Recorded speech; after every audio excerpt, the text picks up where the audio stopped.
இரு கோணங்களின் ஆரங்களின் விகிதம் 4:7 எனில் அவற்றின் கன அளவுகளின் விகிதம் எனக்கு என்ன கேட்கறாங்க.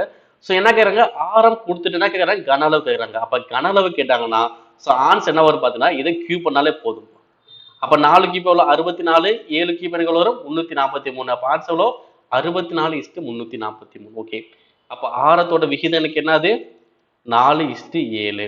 கன அளவு கேட்கறாங்க. அப்ப கன அளவு கேட்டாங்கன்னா ஸோ கொடுக்கப்பட்ட அந்த விகிதத்தை கியூப் பண்ணலாம். அப்ப 4 கியூப் 7 கியூப். அப்ப ஆன்சர் என்ன வரும், 4 கியூப் 64, 7 கியூப் 343. இதே கொஸ்டின்ல பரப்பளவோட விகிதம் கேட்டாங்கன்னா பரப்பளவு விகிதம் கேட்டாங்கன்னா அந்த நம்பரை ஸ்கொயர் பண்ணணும், அவ்வளவுதான். அப்ப 4 ஸ்கொயர் 7 ஸ்கொயர் எவ்வளவு வரும், 16:49 வரும். ஓகே, நமக்கு கனவு தான் கேட்டாங்க. ஆன்சர் 64:343.